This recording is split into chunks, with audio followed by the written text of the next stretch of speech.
Hello, Fit Admin Life peeps. It has been a long time since I have done a video of any form or fashion, but it is July, and what better time than the middle of the year to relaunch this podcast? So, I've been getting a lot of people reaching out asking me what happened to the podcast, how come I haven't recorded them in a while, and so many things. Life's just been lifing in amazing, beautiful, abundant ways. I am no longer Miss Sharmika McCoy. I am now Dr. Sharmika McCoy. So God's been moving and been doing some beautiful things in my life and in my family. And so now I am ready to relaunch. And I want to take a different approach to the podcast now and really leverage it from a space of just sharing daily nuggets. And from time to time, we'll do something different with panel discussions. We'll have different opportunities for live broadcasts, things of that nature. But for now, I just want to get my feet wet back in it a little bit. And we are going to hit on a topic of stop talking and just let it play out. So that comes to mind for me because so often there are things that God is telling us to do. He sends other people to confirm that we need to do it. And we talk ourselves right out of what we need to do. As leaders, as people, all these different things. We talk our mouths out of the next thing. And someone recently shared with me a phrase that they've adopted. And it goes, everything is data. And everything is an interview. You're always interviewing, and everything that comes out your mouth and through your actions is data. And when we are talking, when we are moving, when we are acting, when we are doing different things, it is all information and data that is being collected about us to inform the decision of the next thing. Do we use this person for a promotion? Do we use this person to lead this team, to do this work? Whatever it may be, the things that we have said, the things that we have done inform how people choose us or lack thereof. And so when we think about the topic, be quiet, shut your mouth, and let it play out, it's because sometimes we are talking so much that we set ourselves up for failure. So just a couple of quick things that I want to remind everyone of today. One, when you are moving in leadership, know that everybody is forever watching you. All eyes on you all the time. Whether we like it or not, we are center stage as leaders. And so the things that we do, the things that we say, all inform how people view us, how people give us opportunities, and where we are able to move next in the work that we do. Second, as leaders, the things that we say also help to drive how we move. So when we are speaking, sometimes we are talking ourselves into a space of inaction, into a space of reaction even, if we are not careful. So when you think about the words that come out of your mouth, it's often things that you've thought about for a while, whether it flies out your mouth quick or whether it takes its time to creep out. What we speak often is followed by our actions. And we have to be mindful of that because once again, people are always watching us. So when we are talking, we need to make sure that we are speaking words of power, words of truth, speaking words of wisdom, and not just shooting off at the mouth saying whatever comes to our mind at any given time. Us being in a space of leadership requires us to be way more thoughtful with our tongue than anything else. And I have not always been perfect with that myself. It's something that I continue to work on. But in thinking about this topic, it's really at the top of mind for me that the words we speak not only have power, but drive the decisions and the movements that we make. So, for example, if I am being asked to lead a project and I don't think that I can do it, everything out my mouth to everyone I speak to is, oh my gosh, I can't do that. I'm not going to be able to do that. I'm going to fail. Now I'm setting the stage for my failure, and I'm not doing any of the things that require my success as I move forward. So it is my responsibility to shift that to These are the things that I'm nervous about. Here are the possible failures and pitfalls.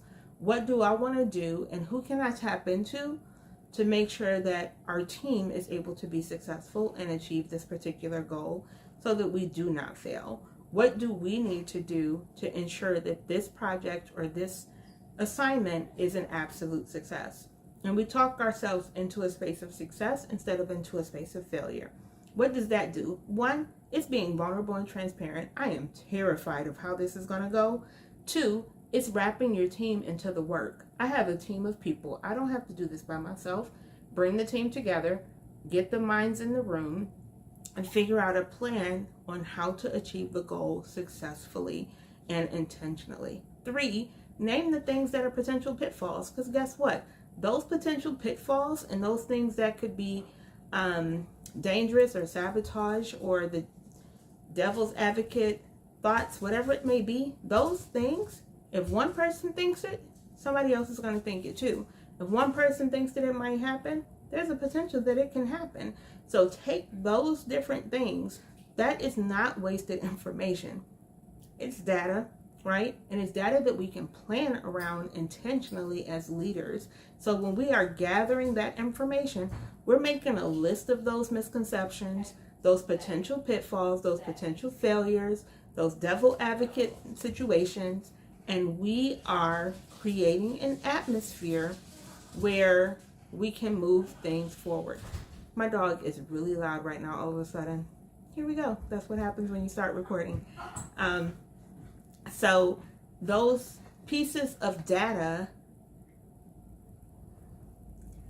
are things that we want to make sure that we collect so that we can plan intentionally and purposefully to ensure that whatever it is that we're on assignment for is able to be completed successfully and efficiently with our team in mind. So using the team, using the information that we have, we then create that plan so that we can be successful to move it forward.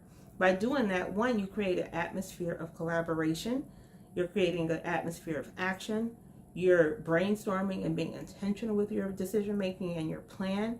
And then you're able to move it forward, knowing and anticipating the things that can happen so that those fears are not getting in the way, but instead those fears are being used as a launchpad for appropriate and successful planning and preparation.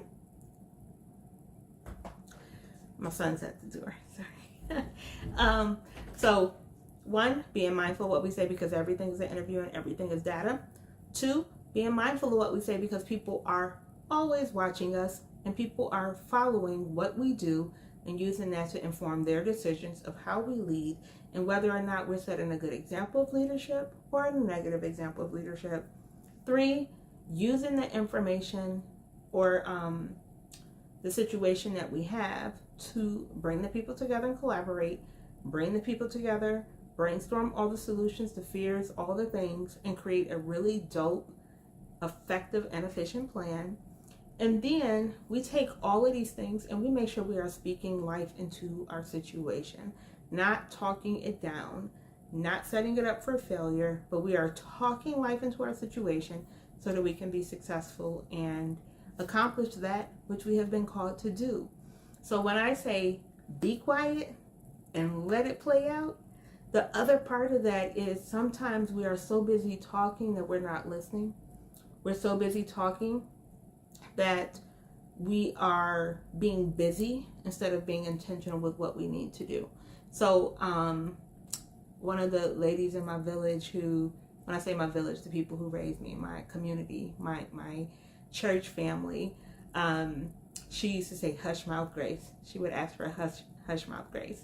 So when we are in a space of hush mouth grace, we are moving in a way where we are being quiet and allowing ourselves to really listen to what is being said to us, what is being shared with us, what people are saying through their words and their actions, so that we can be intentional with how we are moving and we can let things play out. Sometimes people are so busy listening to us, or we're so busy speaking, that we do not hear what is being said through people's words and actions. So just like people are watching us and collecting data, and interviewing us without our realization, that is happening in return too.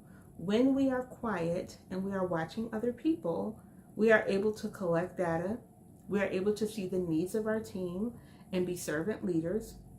We are able to really listen to what people are saying and not saying so that we can be more intentional in how we support our team and get them to the next steps, or be more intentional in our planning and what needs to be done to support the needs of a team. And so leadership, a lot of times as the people at the front, we are so busy talking. We talk a lot, whether we like it or not. But if we could step back, enact hush mouth grace, be quiet, and let things play out, a lot of times we would see the real product of our work, or we would really see what a space is sitting in, what it needs, what it's required for its next, and how we can move it forward. So as you get ready to open your mouth, pause, smile, close your lips, open your eyes, open your ears, watch and listen, and then plan forward with intentionality, with collaboration, with humanity at the forefront, but also recognizing that as leaders, we have to make really hard decisions sometimes, like a lot, that we don't want to make. But when we've been able to be quiet and stop talking, and when we've been able to listen to what people need and where people are, we're able to watch what people are doing and where things really are, then we are able to move forward with confidence because we have been very observant. We've been collecting data from listening and watching, from collaborating, and now we have a plan in place that we can stand 10 toes down with. And so that lesson of hush mouth grace, being quiet and letting it play out, is so essential because it allows us to move with purpose, intentionality, efficiency, and with people at the forefront. So I hope that this helps you today as you move in your leadership journey and as you strive to be a fit admin life in your day-to-day. Being fit, make sure you're being healthy, taking care of your body, your mental, your physical, your spiritual, and your emotional, that you are being wise in your administration as a leader, and that you are living life and enjoying it. Life is short. None of us are promised tomorrow, let alone the next few seconds. So as you live this life with every moment that you have, be intentional with it, enjoy it, and make sure that you are living a fit, healthy, abundant, outstanding life. Have a wonderful day.